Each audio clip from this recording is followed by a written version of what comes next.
Good afternoon, everybody, and welcome back to the Life's Good, and a very warm welcome to you all.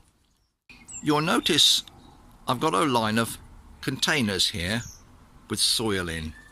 Now, there used to be a pile of timber there, old fence posts, an old railway sleeper, a few other odds and ends, most of which came from the fence that blew over behind the raspberries. I've cleared it all away, I've had a tidy up. I've put these 4 containers in, which are each 2 foot long, and this is an 8 foot long shed. And I've decided that might be an ideal location to grow my runner beans. I've got my packet of beans here. These are the ones that got soaked in the greenhouse the other day. And it's a climbing bean, Blue Lake. I've grown it before, it's been quite successful. And providing you pick the pods when they're fairly tender, they're not too stringy or too tough, and neither Cheryl nor I like stringy runner beans. We like them a little bit more smoother and tender. These are quite good. They're a very good cropper, they're very productive and suitable for all sorts of conditions to grow in. There's the information on the back. Now, I've put these containers here. I need to consider what I'm going to do about supports for the beans to grow up, some sort of netting, something of that nature. Probably even attached to the shed somehow. I might put some sort of a timber across the shed and attach the netting onto hooks or something. But I've got a few ideas in that respect, and that's where I'm going to grow these runner beans. The rest of the plot's looking pretty good at the moment. I've got the multi-sown swede here. These are starting to go yellow on the edges of the leaves, so they're about ready to be moved on from this container tray, this multi-sown 24 cell tray. So I'm going to be moving those on, and they're going to be going in this area over here, which is sitting waiting. My rhubarb's actually spreading out into this area now. It's actually covering it, but some of this needs harvesting, so that'll be actually pulled back out of the way, hopefully. Give me a bit more room to put the swede in. Now you can see on here, those are radishes, but they're actually also carrots. I've got radishes sown with the carrots, and if we get down here I can show you that these are carrots growing here, and the occasional radish in between. So the radishes will be ready a long time before the carrots. So I'm going to get a second crop of radishes from this area here, and then following on from that I'll get my carrots. And over there are my current crop of radishes that I'm harvesting at the moment, and they're really crisp, juicy and quite peppery. They're really lovely. The shallots are coming on well. All my lettuces, my spinach, the garlic's doing well. I got my Mizuna here. That is my leek. I've multi-sown leeks there. I don't want huge sort of show leeks. I just want some nice leeks to put into stews, casseroles, soups and so on. And behind those leeks I've got a lovely hedge of peas coming on. These ones were planted later, so these are a little bit smaller, and these were the early ones that I brought on in the greenhouse, and they're all doing really well. As you can see, they're attaching themselves nicely to this netting, and again we're looking forward to a lovely crop of peas from there. And behind those is my hedge of raspberries, and there's going to be loads of raspberries on here this time, guys. There's lots of little raspberry buds there. Each one of these little buds is another raspberry, and we've got dozens and dozens of these little buds on these plants. So raspberry jam, fresh raspberries, even raspberry wine are going to be things that we hope to put together with this fruit this year. My calabrese down here is doing well. Just get you down the side here. There are my calabrese, they're coming on lovely. And in front of those cabbages seem to be coming back. They were attacked by the pigeons, if you remember, which is why I had to put this netting over. I've used the wire chicken wire on the end. This can easily be lifted off, removed for my access into here, but these seem to be fighting back, so we'll see what happens with those. Quick look at the potatoes. These are my Duke of York first earlies, and as you can see, the tubs are now filled with the compost. Apart from this one, he was a bit slow growing on, so I need to put a little bit more over the top of that growth there just to top it up. I'll bring it up to the top of the pot. Daisy's giving me a bit of a talking to again, as always. Yes, Daisy, I'll come and see you in a minute. And yes, so my Duke of York potatoes doing well there. And I'll take you down past the chicken run. You can see I've been emptying this tub that I used for strawberries. That wasn't very successful, but the compost within it was very, very good. And I've actually used that in those trays over there, those planters over there, for the soil to grow my runner beans in. So hopefully that's going to be successful. So I've got a bit of tidying up to do, and there's a little bit of soil left in the bottom of this container, so I'll find a home for that. Now these are my King Edwards, and they appear to be doing really well. I'm quite happy with these. These will crop a little bit later on from the Duke of York. These are a main crop potato. Another one here. And beyond those is my currants. And you can see I've been mulching this with the lawn clippings. As I cut the lawn, I spread all the lawn clippings in here, and amongst these I've planted my pumpkins. There's one there, there's several others in here. I think there's 5 altogether, and they appear to be doing quite well. So I think the mulch helps keep the soil warm and moist, and the pumpkins seem to thrive on that. And my currants are doing quite well. We've got quite a few buds, and we look like we're going to get a good crop of currants from these this year. I really wanted to show you this garlic. This is the my garlic that I grew from a clove of garlic, or 2 cloves of garlic, that we purchased in the supermarket for use in the kitchen. And as I said before in a previous video, I took 1 or 2 of these cloves and I planted them in here, and they've been very, very successful so far. So we'll keep an eye on these, but I think they're going to be fine. Looks like we're going to get a really good little crop of garlic from those. Coming round here is my spinach. We've been taking lots of leaf from these plants. We just take a few leaves off of each one every time we're having dinner for a few salad. And the rest of the lettuce is here. Lovely show of colour. And my radishes, they've been very, very successful. I've got some really good sized radishes in here. You can see they're all together in their little clumps. They're all growing. I've been thinning them out. There's one left there, another clump in there. You can see they're all together, and we just keep taking the biggest. There's a lovely little clump in here, look at that. And I'll be taking the, I'll be taking this one out next and allowing these to swell up. So another one in here.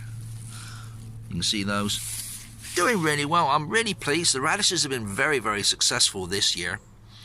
And back over there, looking back, that's the beetroot, multi-sown beetroot. There's 4 or 5 together in each little clump. So they're doing okay. They've picked up no end since we've had a bit of rain, and the weather's, the temperatures have come up. They're doing quite well. And then in front of my rows of carrot and radish, I've got parsnips, and in amongst the front row I've got some spring onions. I've got a few spring onions down here coming on, so I'm looking forward to a few of those. And there's one last thing I wanted to mention. We're talking about putting a second greenhouse in. This is the one I've been using, my little 6'4", and in front of it I've got this potting shed. Well, what I've done is I've taken everything from inside this potting shed and incorporated it into the larger shed behind. And the idea was to remove this and replace it with a greenhouse. Well, I've been having a look at this and having a think, and I'm wondering that the structure in here is actually quite good. The only thing that's wrong with it is some of the back panelling is a bit soft with the weather and dampness, but to all intents and purposes it's a fine structure. It's got a really solid floor. So I've thought that rather than remove it and replace it with a greenhouse, I take this sort of bits of timber off the outside, all the cladding I can remove so far down, and replace with plastic and actually use this framework to make a small greenhouse with this structure. Just open it out, you can see in here it's actually quite solid and quite dry.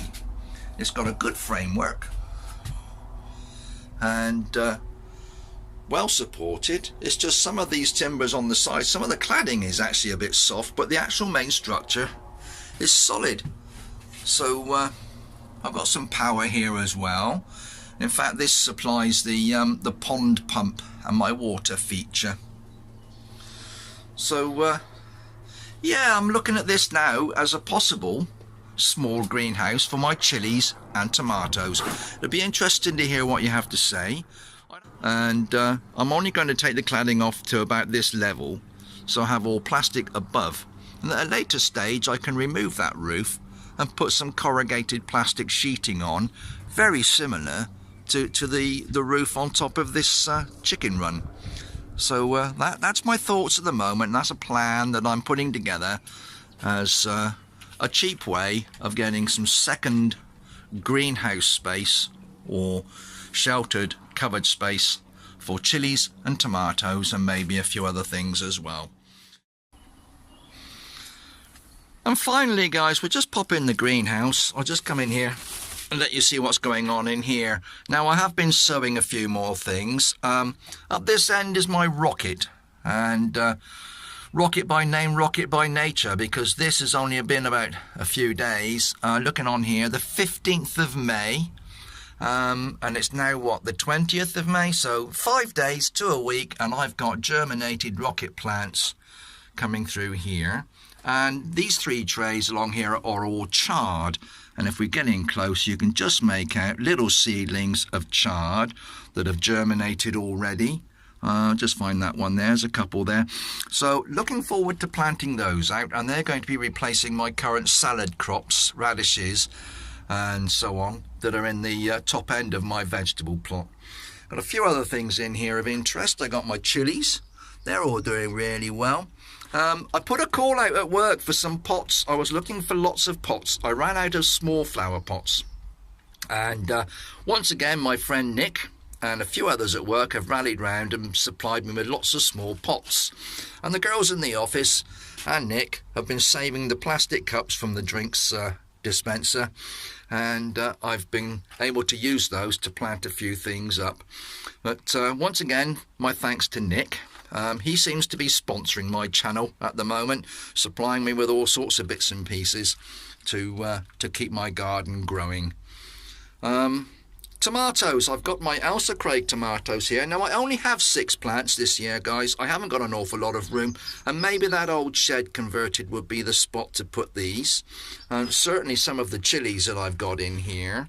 I've got some sweet peas that are desperate to go out. I've got to find a location for these. I might put them in a container or something, and I've got a couple of metal obelisks so I could sort of put on top of those for these to climb up. So we'll see how that works out.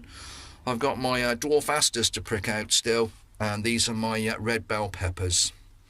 So still lots of things in here. Oh, one final thing I wanted to show you was this. This is an old 2-litre pop bottle. I think it had some cola in of some description.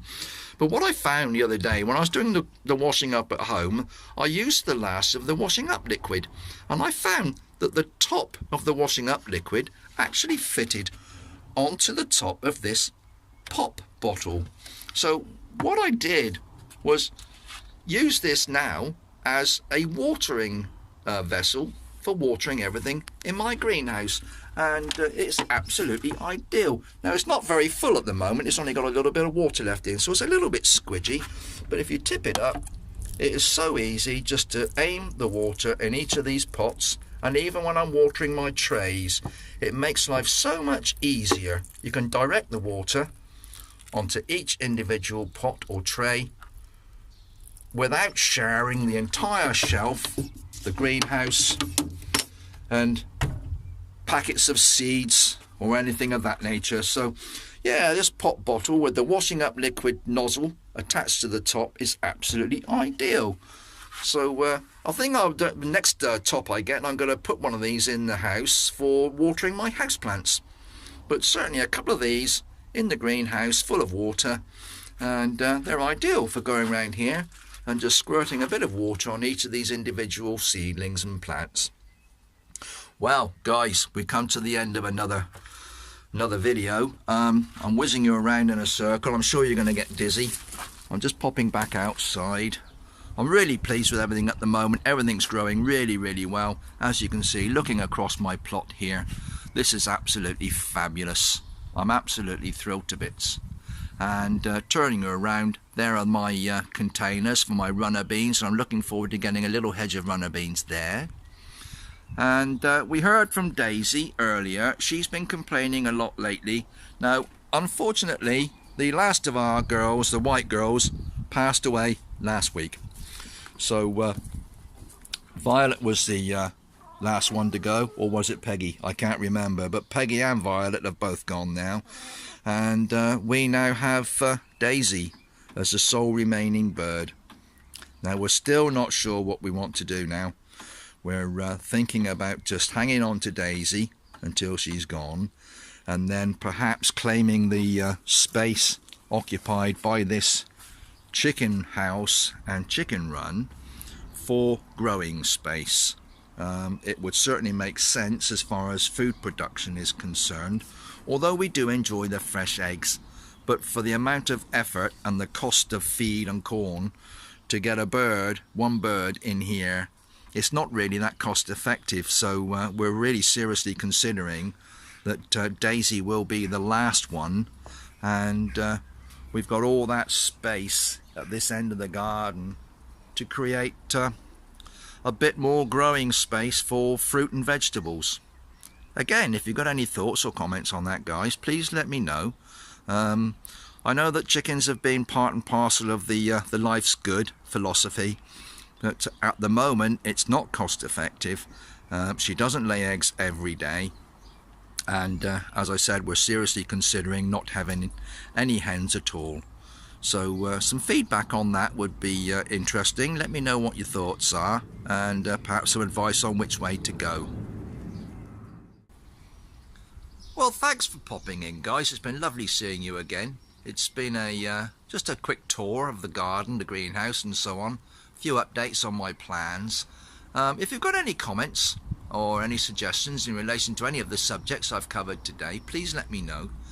And looking forward to seeing you again soon in the Life's Good. Bye bye now.